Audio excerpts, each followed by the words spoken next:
एका पत्रकाराच्या व्हिडिओचा दाखला देत चंद्रकांत पाटील यांनी केलेलं वक्तव्य व्हायरल होतंय।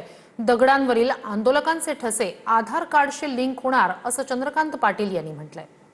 दिल्ली पोलिसांनी एक फार मोठा रिपोर्ट, तुमचे सगळ्यांचे परममित्र, माझे फारच परममित्र राहुल कुलकर्णींचा काल व्हिडिओ पाहिला तर आपल्याला चक्करच येईल ना। जे होते त्यातले किती जण कुठल्या कुठल्या गुन्ह्यामध्ये होते असे एक पोलिसांनी अनालिसिस केलंय। त्याच्या आधीच्या आदल्या दिवशी एक आणखीन व्हिडिओ आलाय, मी तुम्हाला फॉरवर्ड करेन। राहुल कुलकर्णीचं तर खूप चाललंय।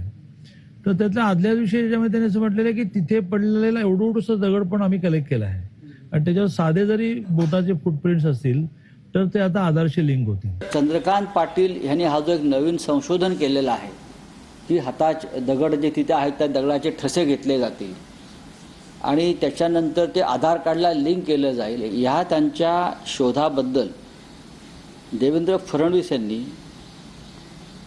नोबेल पुरस्कार समितीला एक शिफारस केली पाहिजे की चंद्रकांत पाटील यांना यावर्षीचं विज्ञान व संशोधन या क्षेत्रातला नोबेल पुरस्कार द्यायला हवा आणि त्यांना एखाद्या जागतिक विज्ञान विद्यापीठाचं कुलगुरू करता येईल का, व्हाईस चान्सलर, याचा शोध घेणं गरजेचं आहे। कारण इतका मोठा शोध आतापर्यंत कोणी लागला नव्हता। ज्यांनी आधार कार्डची निर्माण केलं ते नंदन निलकणी जे आहेत तर ते 2 दिवस कोमात गेले। खरं तर चंद्रकांत पाटील यांची बुद्धी भ्रष्ट झालेली, कारण ज्यावेळेला त्यांनी खरातांचा आशीर्वाद घेतला तेव्हापासून त्यांच्या बुद्धीत काय बदल वेगळा झालेला दिसतोय आणि अशा पद्धतीने बोलणं योग्य नाही।